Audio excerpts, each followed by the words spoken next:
Ya, pemirsa, Bank Indonesia kembali menaikkan suku bunga acuannya BI 7-day reverse repo rate 0,25% menjadi 5,75%. Meski kenaikan suku bunga Bank Indonesia ini bertujuan mengendalikan inflasi, namun berpotensi melemahkan pertumbuhan kredit. Bagaimana biaya cicilan kredit di tengah kenaikan suku bunga Bank Indonesia ini? Telah bergabung bersama kita melalui sambungan video conference Ketua Umum Asosiasi Perusahaan Pembiayaan Indonesia APPI Suwandi Wiratno dan ekonom sekaligus Direktur Selios Bima Yudhistira. Pak Suwandi dan Mas Bima, selamat siang. Pak Suwandi dan Mas Bima, selamat siang. Selamat siang. Ya. Selamat siang. Oke, Pak Suwandi, kalau setiap naik suku bunga acuan Bank Indonesia, tentunya bank dan juga pembiayaan lembaga keuangan non-bank yang lain otomatis menaikkan suku bunganya. Apakah benar demikian atau seperti apa sebetulnya Pak Suwandi? Iya, tidak serta-merta suku bunga itu akan naik mengikuti kenaikan suku bunga acuan 7 days repo Bank Indonesia. Artinya kalau kita melihat kembali kepada tahun lalu pada saat awal di mana Bank Indonesia mulai menaikkan 7 days repo-nya, memang perusahaan pembiayaan khususnya yang dikenal masyarakat sebagai leasing, kita memang tergantung 70-80% pendanaannya dari perbankan. Nah, perbankan sendiri juga tidak serta-merta langsung menaikkan suku bunga akibat kenaikan suku bunga 7 days repo Bank Indonesia ini sendiri. Setelah beberapa waktu, ya tentunya kita tahu kenaikan ini sudah mungkin lebih dari 200 basis point dari sejak awal. Nah, pada saat kenaikan 100 basis point, perbankan baru mulai bereaksi, misalnya kenaikannya juga tidak ikut serta dalam arti 200 basis point sekaligus, bertahap juga, misalnya 25 basis point, 50 basis point, tergantung dari kekuatan daripada pendanaan dari perbankan itu sendiri. Nah, untuk perusahaan pembiayaan, untuk para debiturnya tentu tidak akan terpengaruh yang sudah berjalan. Artinya pinjaman di perusahaan pembiayaan ini rata-rata suku bunganya fix pada saat penandatanganan perjanjian kredit atau perjanjian perusahaan pembiayaan melalui skema leasing maupun melalui skema consumer financing, Leonard. Kalau memang tidak naik ya Pak Suwandi, maksudnya tidak serta-merta naik, tapi kan sejak Agustus tahun lalu sampai Januari ini suku bunga acuan BI itu sudah naik 225 basis point, Pak, 2,25%. Dari 3,75, sekarang 5,75. Itu artinya untuk kredit yang baru untuk perusahaan leasing itu sudah langsung naik berapa banyak Pak dari sejak BI menaikkan bulan Agustus tahun lalu? Ya, betul Pak Leonard, artinya 225 basis point sudah terjadi peningkatan dari 7 days repo ini. Di kita, di masing-masing perusahaan pembiayaan atau di anggota kami dari APPI, masing-masing mempunyai strategi yang berbeda-beda. Tentu mereka mempunyai struktur cost of fund yang berbeda-beda juga. Jadi untuk menaikkan suku bunga pastinya tidak akan sama. Adanya adjustment terhadap kenaikan suku bunga ini yang saya ketahui mungkin baru sampai saat ini masih sekitar 100 sampai dengan 150 basis point.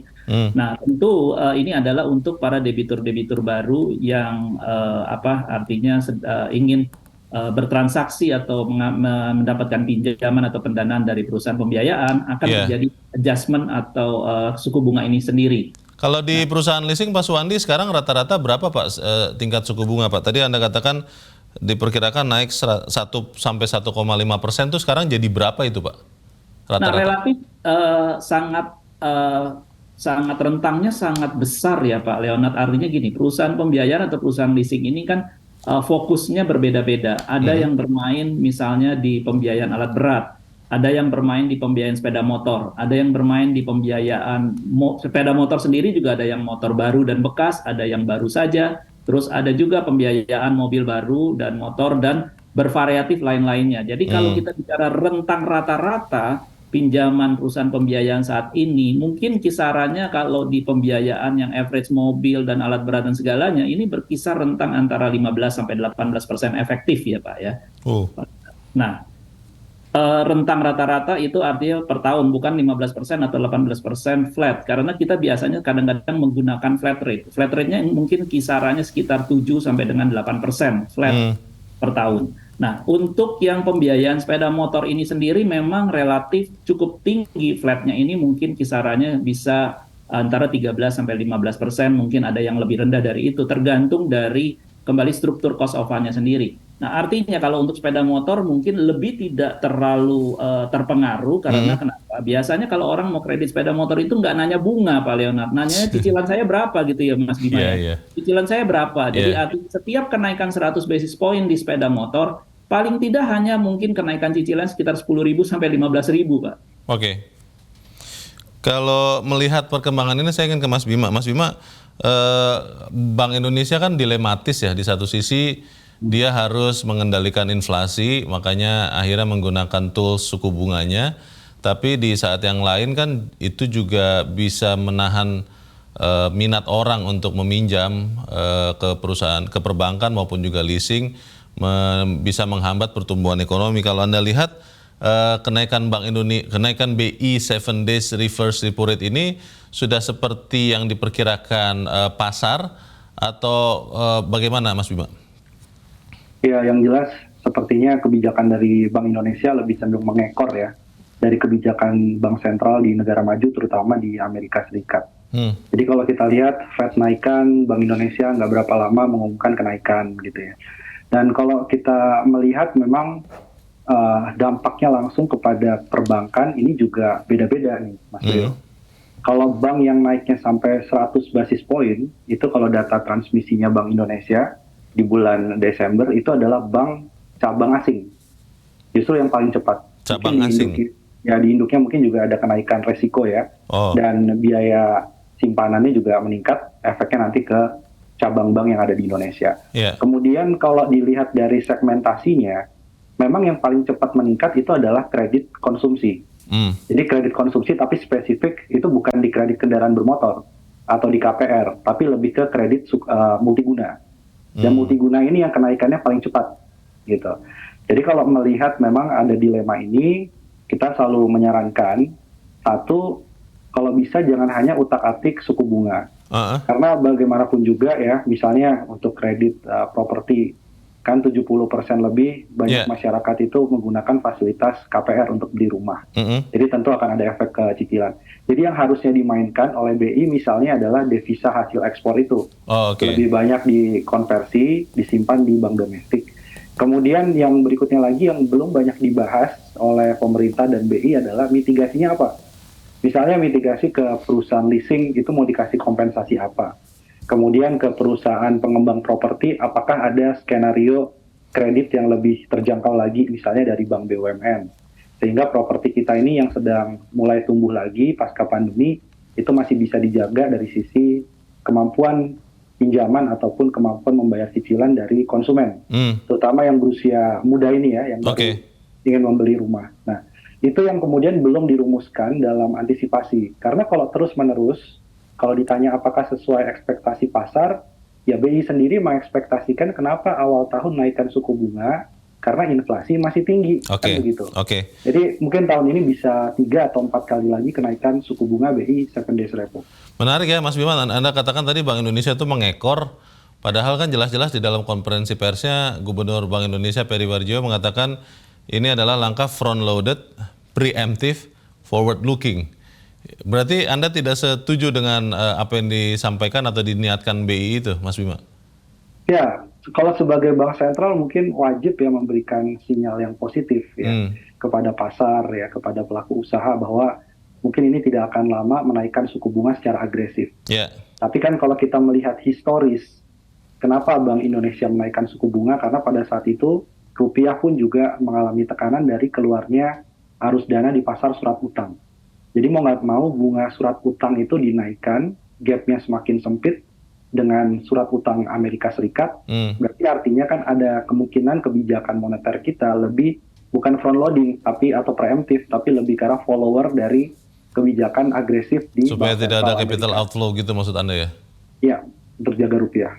Kalau secara umum, saya ingin ke Pak Suwandi. Pak Suwandi, apakah sejak naik suku bunga BI rate itu, BI 7 days reverse repo rate itu sejak Agustus sampai Januari ini, itu terlihat menekan pertumbuhan kredit leasing atau tidak, Pak Suwandi? Ya, seperti yang saya sampaikan, tentu tidak berkorelasi langsung kenaikan suku bunga ini dan pertumbuhan perusahaan pembiayaan secara nyata malah tumbuh sangat baik. Year on year kita tutup mendekati angka 13% ya, yang dimana pada tahun 2021 kami masih minus 1,5%. Penyebabnya apa? Sebenarnya kenaikan suku bunga tidak bisa dikatakan bahwa ini akan menekan pertumbuhan kredit, terutama tadi disampaikan oleh Mas Bima, di kita lebih besar sekali di pembiayaan yang konsumtif seperti motor dan mobil, juga pembiayaan yang multiguna. Artinya bahwa ini tidak akan sensitif buat debitur-debitur kami selama buying power tuh masih tinggi. Artinya bahwa orang masih bekerja, masih bisa berusaha, dan kita bisa melihat bahwa perdagangan di Indonesia atau mungkin rata-rata kita diuntungkan dengan mining, perkebunan dan segalanya, harga-harga tersebut yang memang masih tinggi, dan tentu perusahaan-perusahaan masih banyak mencari pekerja-pekerja, dan ini membuat buying power atau daya beli masyarakat cukup tinggi, Pak. Jadi kalau untuk konsumen leasing, Pak Suwandi, memang daya beli itu masih tinggi ya, walaupun September tahun lalu kita mengalami kenaikan harga BBM, itu tidak berdampak Pak ke konsumen leasing ya Pak? Betul, betul. Nah, apa yang kita lihat kenapa daya beli masih tinggi? Karena kita tahu bahwa 2020 terjadi COVID, 2021 kita masih PPSB dan PPKM. Nah, ini membuat orang-orang yang membeli kendaraan baru misalnya di tahun 2015, 2016, saya ambil roda 4 atau mobil, itu rata-rata 2015, 2016, 2017 itu ada 1 juta per tahunnya orang membeli kendaraan baru. Nah, kalau tahun 2022 itu umurnya sudah 5, 6, 7 tahun. Artinya bahwa orang melihat bahwa udah mau ganti kendaraan tapi nggak bisa, kemarin terhambat karena COVID ya, karena PPSB dan PPKM. Artinya memang sudah harus dijual dan dia bisa menjadi uang muka dan selanjutnya membeli kendaraan baru. Membeli kendaraan baru sendiri tentunya juga punya challenge sendiri. Artinya di 2022 begitu beberapa kasus semikonduktor supply-nya yang terhambat, sulit dan segalanya, sehingga orang berbondong-bondong bahkan sampai inden. Artinya bahwa inilah membuat pertama produksi mobil atau diuntungkan, artinya bahwa dealer juga diuntungkan, debitur juga ingin beramai-ramai mendapatkan kendaraan, dan banyak model-model baru yang dikeluarkan di 2022, Pak Leonard. Jadi artinya memang kami mendapatkan volume yang baik, cukup bagus, dan juga daya belinya yang tinggi ini membuat pertumbuhan kita sangat-sangat baik. Jadi kalau Anda, maaf Pak, boleh diberikan gambaran kepada kita kalau untuk leasing secara umum, itu paling banyak sebetulnya kepada mana? Apakah memang otomotif, roda 4, roda 2, atau alat berat, atau yang mana ya Pak Suwandi? Nah, Pak Leonard, tahun 2022 ini yang menyebabkan pertumbuhan tinggi, semuanya Pak. Jadi kalau Pak Leonard tanya, mobil, motor, ya penjualan mobil sendiri diproyeksikan oleh Gaikindo 950.000 unit terjual di tahun 2022, terjual 1.084.000, over budget. Ya, over projection. Nah, bagaimana dengan alat berat? Alat berat yang tahun lalu terjual 18.000 tahun masih 2021, 2022 ini masih hitung-hitungan mungkin bisa mencapai 25.000, Pak. Artinya orang capex. Bisa diulang Pak, saya kurang mendengar di sini Pak. Boleh diulang Pak Suwandi? Ya, untuk penjualan alat berat 2021 18.000 unit terjual yang baru ya, alat berat baru.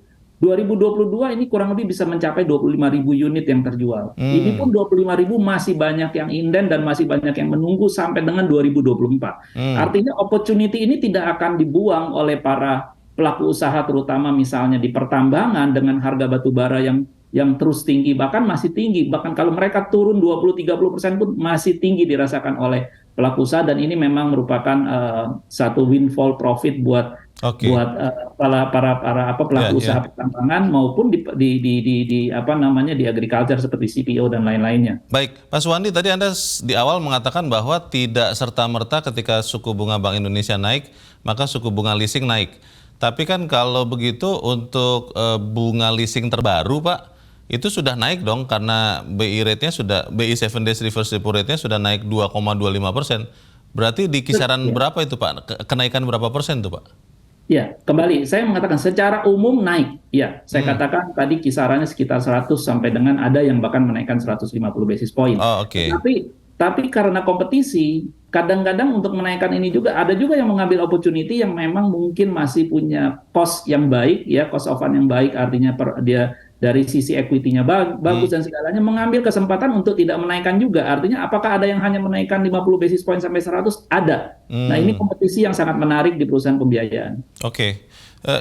Sebelum saya ke Mas Bima, ke Pak Suwandi lagi terakhir ini Pak, untuk sekarang, kalau nanti Bank Indonesia katakanlah naikkan sampai 6%, banyak ekonom, mungkin Mas Bima dan teman-temannya memperkirakan juga, tapi saya tidak tahu. Banyak yang memperkirakan BI akan naikkan sampai 6% di tahun ini dan akan steady di situ. Itu akan tetap tidak berdampak banyak kepada konsumen leasing atau mulai berdampak nanti Pak Suwandi? Ya, kalau saya sih mengatakan mungkin dampaknya tidak akan signifikan selama kembali daya beli masih tinggi, perdagangan juga masih bagus, pertumbuhan ekonomi masih meningkat. Jadi artinya bahwa suku bunga tinggi pernah kita alami juga, pernah kita alami di perusahaan pembiayaan dan tetap demand kalau tinggi, daya beli tinggi, tidak berpengaruh tinggi terhadap pertumbuhan. Akan ada perlambatan mungkin lebih rendah dibandingkan pertumbuhan tahun lalu, pasti. Mas Bima, ini menarik karena ternyata kalau menurut Pak Suwandi, leasingnya tidak, industri leasing nasional tidak terlalu terdampak nih kenaikan suku bunga Bank Indonesia. Tadinya saya pikir terdampak signifikan. Bagaimana nih Mas Bima? Ya, pertama kan ada low base effect ya. Tentu di semua sektor termasuk pembiayaan itu ketika macet pada 2020-2021 banyak yang melakukan restrukturisasi, ekonomi stop pada saat itu ya. Pertumbuhan juga banyak yang negatif. Ketika mulai ada pelonggaran, tentu yang tadinya mau beli mobil ditunda, kemudian mulai beli lagi. Kemudian tadi memang ada faktor dari harga komoditas. Tetapi kita melihat ya, bahwa komoditas itu sangat pendek rentangnya. Bulan April, orang langka beli minyak goreng karena harga CPO-nya naik tinggi. Sekarang sudah mulai ada moderasi dari harga CPO ataupun sawit. Dan batu bara juga diperkirakan 2023 ini akan melandai karena resesi di negara-negara tujuan ekspor. Nah, jadi artinya dari pihak lembaga keuangan, jasa pembiayaan, itu mungkin perlu mempertimbangkan juga faktor resiko. Jadi artinya lebih kepada optimis ada kenaikan, tapi juga resiko terjadinya pelambatan, bahkan beberapa debitur misalnya yang kesulitan membayar karena ada tekanan dari sisi eksternal. Dan yang jelas saya setuju bahwa ini suku bunga bukan satu-satunya faktor yang menentukan minat untuk melakukan pembelian kendaraan, properti ataupun cicilan. Untuk tapi juga menunjang ada daya beli. Untuk membantu perusahaan otomotif ya, kita ingat bahwa pemerintah mengeluarkan PPNBM DTP. Kita melihat juga banyak bentuk relaksasi yang diberikan bagi kredit-kredit selama masa COVID. Kalau ini kemudian mulai dihentikan atau dikurangi tahun ini, apakah dengan kenaikan suku bunga Bank Indonesia, bisnis leasing akan tetap menarik? Kita akan lanjutkan perbincangan ini sesaat lagi. Kita masih berbincang mengenai dampak kenaikan suku bunga Bank Indonesia kepada industri kredit khususnya leasing. Kita masih bersama dengan Ketua Umum Asosiasi Perusahaan Pembiayaan Indonesia Suwandi Wiratno dan Ekonom Direktur Selios Bima Yudhistira. Mas Bima, kalau Anda tadi sudah katakan sebelum jeda bahwa CPO ini, maksud saya komoditas, ada CPO, ada coal, itu kemungkinan tahun ini tidak akan naik lagi. Artinya kan leasing untuk alat berat, Pak Suwandi dan kawan-kawan itu mungkin akan mengalami penurunan permintaan. Seberapa cepat itu Mas Bima akan terjadi? Apakah di tengah tahun ini, di akhir tahun ini atau seperti apa? Ya, tentu kita harus melihat spesifik per komoditi, misalnya batu bara. Batu bara ada koreksi tapi masih ditahan karena musim dingin di Eropa, Amerika butuh batu bara dalam jumlah yang cukup besar. Nah, beda lagi ceritanya dengan CPO. Tentu sekarang CPO ini mulai dilakukan adjustment oleh pemerintah agar sebagian yang tidak terserap ekspor bisa masuk dalam B20, B30 ya untuk biodiesel. Nah, nikel beda lagi ceritanya Mas Leo. Nikel ini adalah komoditi mahal masa depan. Karena harganya setahun terakhir di pasar internasional, biji nikelnya bukan nikel olahan, itu naiknya sudah 340% dalam 1 tahun terakhir. Nah, jadi mungkin dari sisi lembaga pembiayaan bisa punya manajemen resiko yang spesifik di tiap industri karena memang fluktuasi dan perubahannya sangat cepat. Nah, jadi ini bagaimana satu yang sisi ada downturn atau penurunan tajam itu bisa ditutup ya dari kenaikan pembiayaan di sektor yang sedang booming misalnya. Penurunan komoditas itu akan terjadi tahun ini atau baru akan tahun depan kira-kira secara umum lah Mas Bima, bukan tidak hanya spesifik jenis-jenis komoditas tertentu? Kalau kita melihat dari commodity price index, memang sudah mulai terjadi sebenarnya sejak November-Desember. Kalau diagregasi semuanya. Dan ini berkorelasi juga dengan kargo internasionalnya, Mas Leo. Biasa kita lihat dari Baltic Dry Index atau kargo, itu tahun terakhir sudah mulai koreksi 40%. Tapi kan itu untuk seluruh kargo barang tambang maupun perkebunan dan juga industri jadi ya. Jadi itu salah satu indikatornya.